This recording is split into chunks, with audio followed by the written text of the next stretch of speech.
What's up, everybody? I hope you're doing well. Welcome to the extended cut, minimally edited podcast version of today's episode, where we are going to tackle some of those sticky reasons why you might not have started your private practice yet. There is a phenomenon that I have just watched happen for so many therapists that it merits its own episode, and that's that experience of telling yourself that you're going to start a private practice, but then weeks go by, months go by, sometimes years go by, and it still hasn't happened yet. What's going on with this? When I first started Private Practice Skills, I would have said, well, this is happening because there's not enough resources showing you the step-by-step way to start your practice. So let me put those resources out there. Now, fast forward, it's been almost 7 years since I started Private Practice Skills, and there is an abundance of resources. Amen. Let it be so. We are so thankful for it. And yet, it's still possible to say you're going to start that private practice and it just doesn't happen.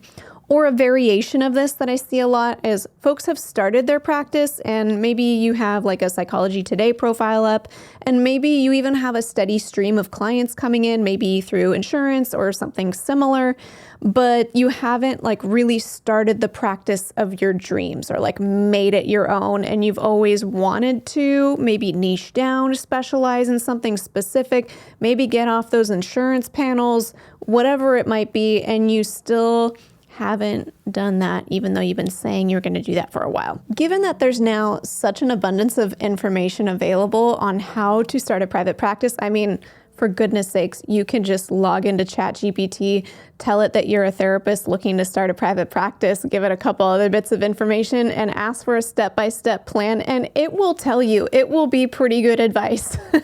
Like, you can figure out the steps on paper to start a private practice really easily right now. That was one of the primary missions of mine when I started Private Practice Skills, and it's kind of like when you see therapy clients, like if it's successful, you want your therapy clients to graduate and not really need you anymore.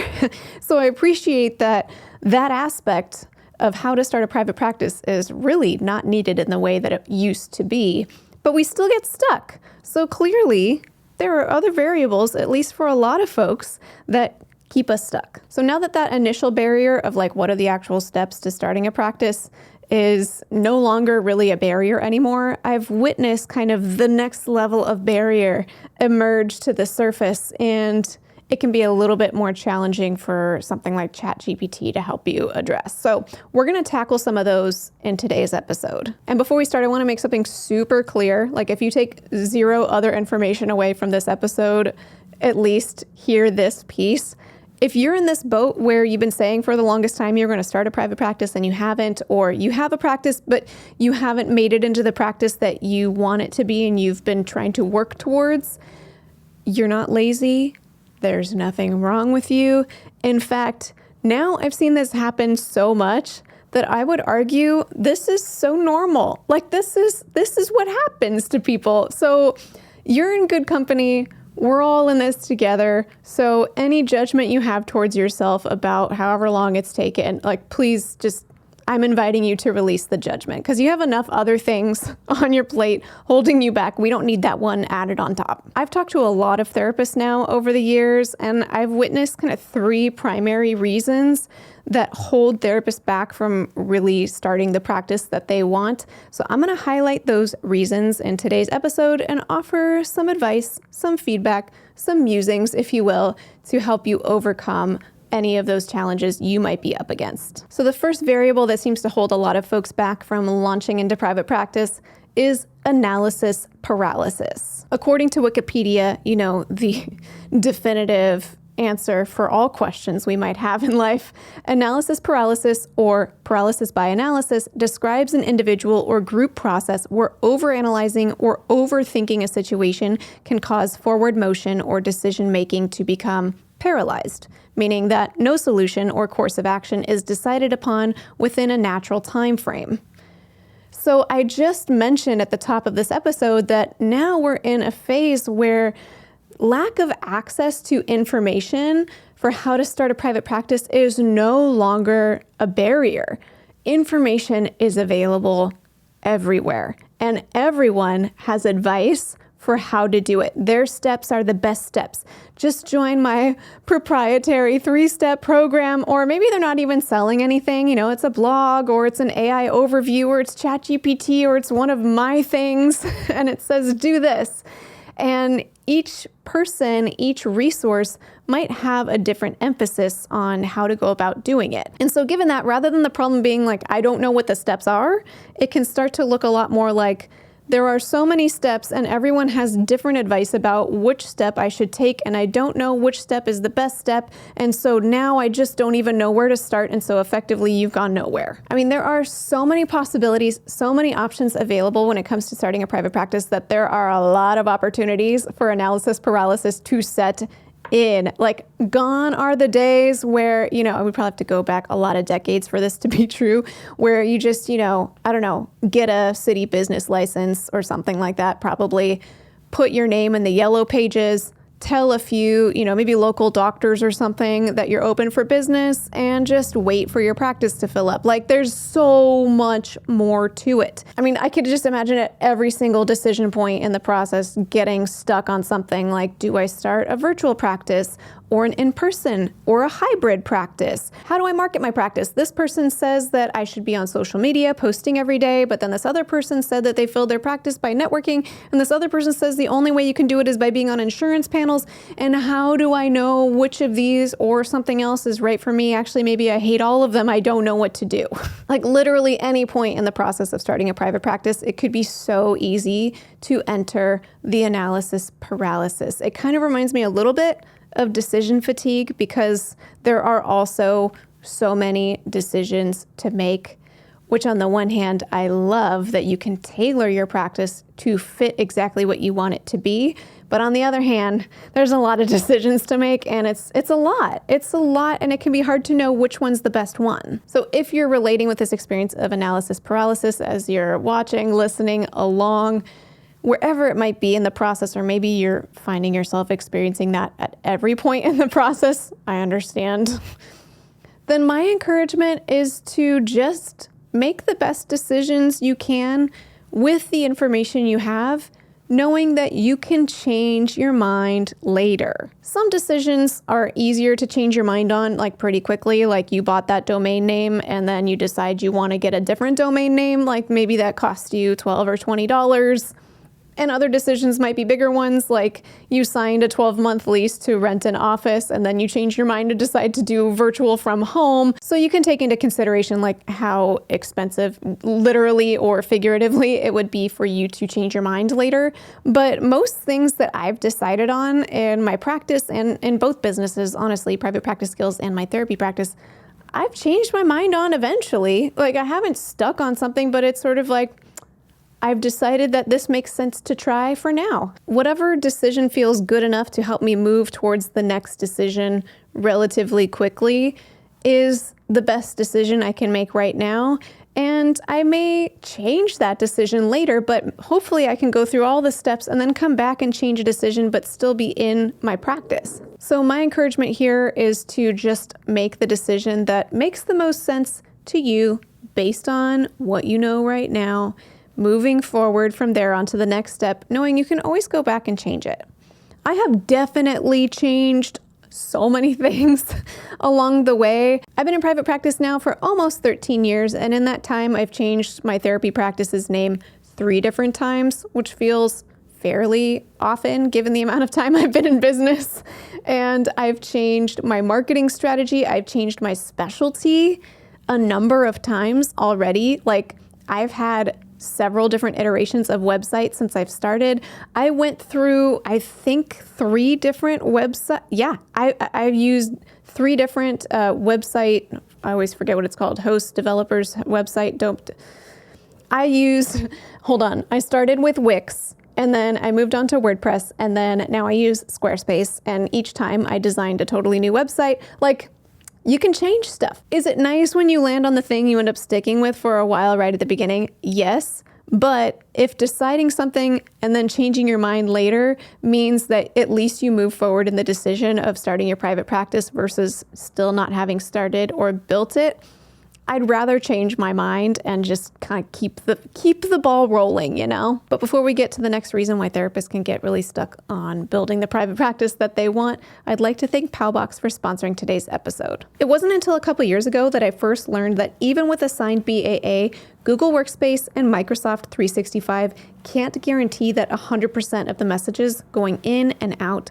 are HIPAA secure. So without a tool like Powbox operating on the back end, it's almost impossible to stay HIPAA secure unless you forego email altogether. Even if you exclusively use a secure portal to discuss protected health information with your clients, there's still going to be potential clients reaching out initially, and also some clients who will still try to email you because, I don't know, they forgot their password for their portal and they're trying to reach out. So with a tool like Powbox, you can guarantee that every single message is protected. Powbox is super easy to set up, and it's kind of a one and done situation. Like, you just spend a few minutes initially setting it up, and then it's just continuously quietly running in the background. Powbox offers a 14-day free trial to everybody, and they're offering a special discount to Private Practice Skills listeners. Just use coupon code SKILLS at checkout in order to receive $250 off your first year of Powbox. That's Powbox spelled Paubox. Thank you again to Powbox for sponsoring today's episode. The next common reason that holds a lot of folks back from building their private practice, I kind of alluded to already, and that's trying to follow along with somebody else's script. So whether it's ChatGPT, somebody you saw on TikTok, or, you know, your old supervisor or somebody else, if somebody says, hey, this is the best way to start a private practice or market your practice or build your practice or whatever your practice, this is the best way, you should do it this way.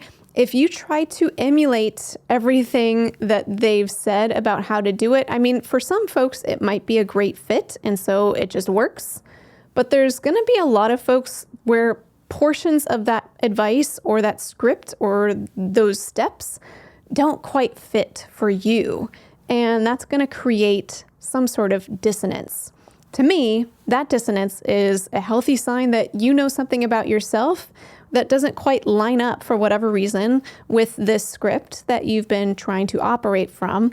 And I think a lot of folks perceive the dissonance and misinterpret it as, you know, resistance, or I'm lazy, I'm procrastinating, I just don't want to do it.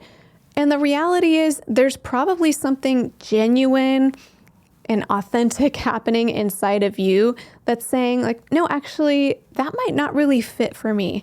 So I think if you're in this boat where you're really trying to follow along with somebody else's script, recommendations, advice for starting a private practice, and something's just not quite working for you, I would really pause and curiously try to get to know, like, what is that part of me trying to say? Like, is there something here that maybe doesn't quite fit? And it doesn't mean that that person's model is a bad model or that that person's a bad person or anything. It just might mean like, hey, that person did it that way and it was great for them, and I might be doing it this other way and that might work better for me. And this one seems worth kind of really hammering home a little bit, because if you really do double down and like push through the dissonance, there's a decent chance that you might be starting to rehearse habits that eventually could lead to burnout. As I get to know burnout a little bit better and understand that it's so much more than just pushing yourself to work too much or too hard, there is this element too of like pushing yourself to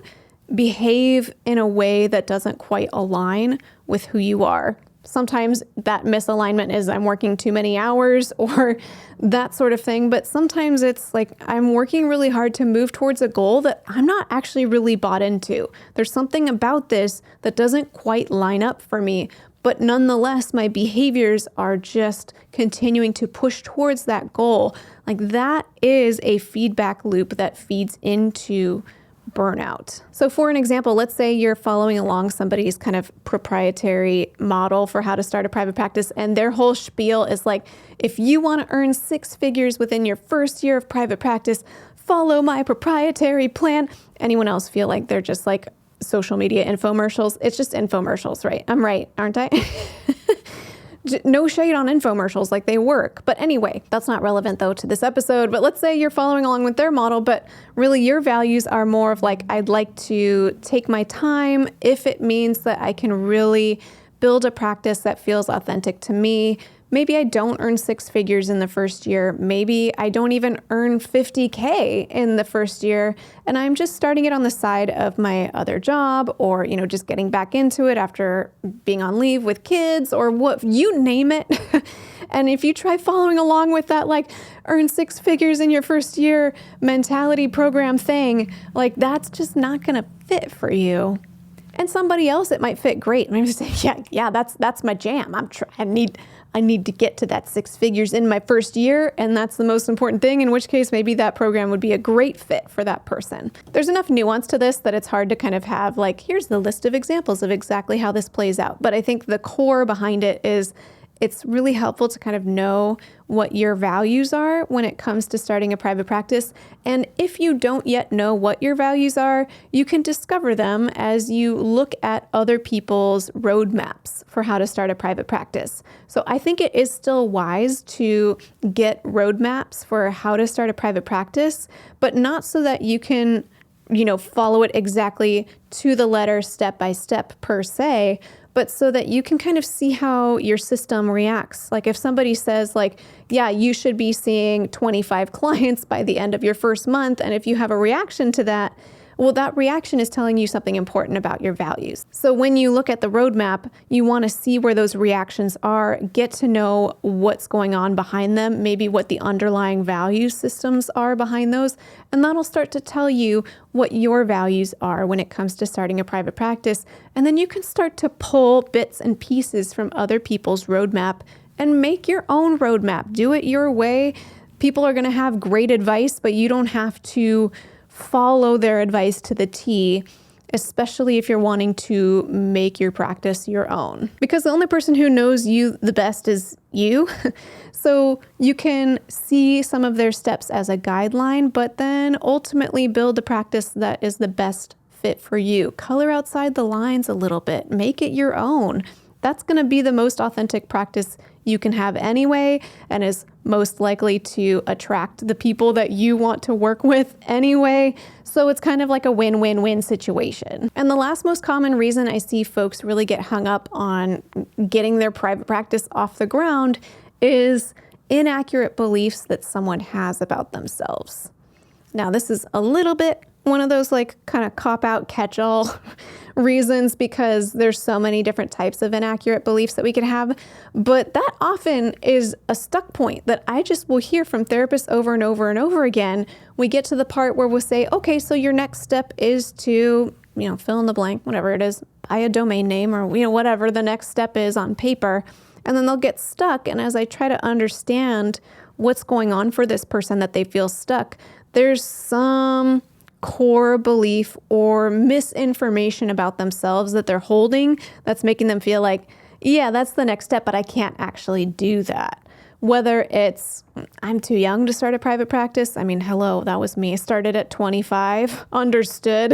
I heard that feedback from other people, so I certainly felt it inside myself. Other common beliefs I'll hear, like, I'm not business savvy enough to start a private practice. I don't have enough years of experience maybe to start a private practice. I mean, you name it, there's any potential kind of misconception somebody could have about themselves that makes them believe that they are not the right person or not ready yet to start a private practice. There's one inaccurate belief that's so common that it feels like it deserves a little special attention in this episode, and that's the idea that if I want to see private pay clients, then that means that I'm greedy. Here's a hole that I would like to poke in that statement, because I get it. I've been there. When I first started, I remember I was charging $120 a session in 2012 in San Francisco, which I was like, that's so much money.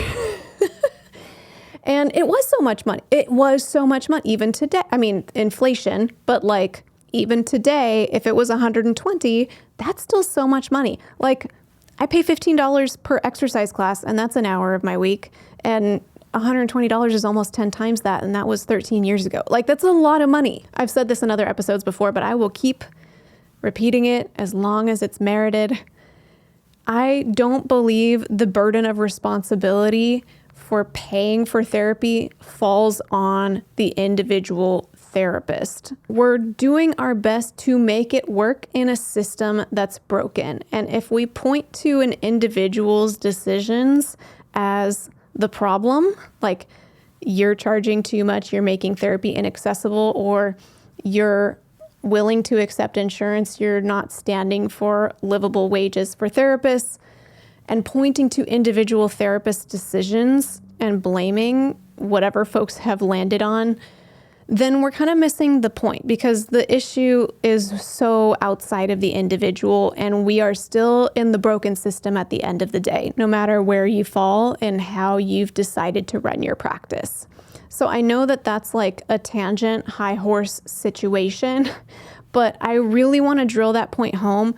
As long as our system is broken, we're all just doing the best we can with the decisions we have available to us to make it work. We're still working in a broken system no matter how you look at it. So I'd love if there were a future state where we took all of the energy we spend directing, judging individual therapists and put all that energy towards advocating for systemic change, where therapy is more accessible for all. Oh, if I had a magic wand. That's not the whole purpose of this episode, but I'm just naming that in case that helps you, because I know it comes up so often that folks are living in this tension of like not wanting to be greedy, but also wanting to pay their bills. Whatever inaccurate belief you might have about yourself, just take a moment to challenge it. You might need to phone a friend on this one and invite other folks to help you call it into question. Like, is it actually true that I'm too young for private practice? Or do I need to have a certain amount of business savvy to start? And then maybe just switch it to, can I? Like, even if I'm young, can I start a private practice? Is that what I want? Is it possible?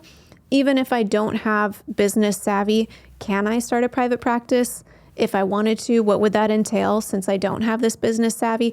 Like, just shift it to like, but wait, can I? Is it possible? Where's the snag then? What would I need to do or work on in order to be able to get there? Well, there's certainly other reasons that can hold folks back from starting a private practice or turning their practice into the practice of their dreams.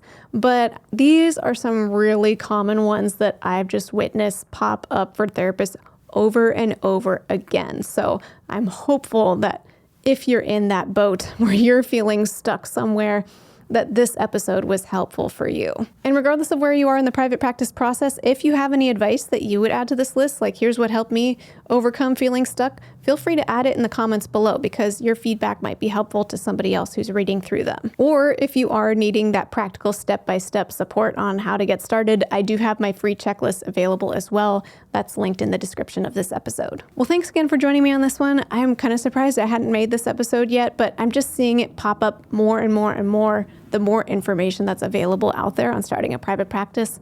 So it was time. And until next time, from one therapist to another, I wish you well.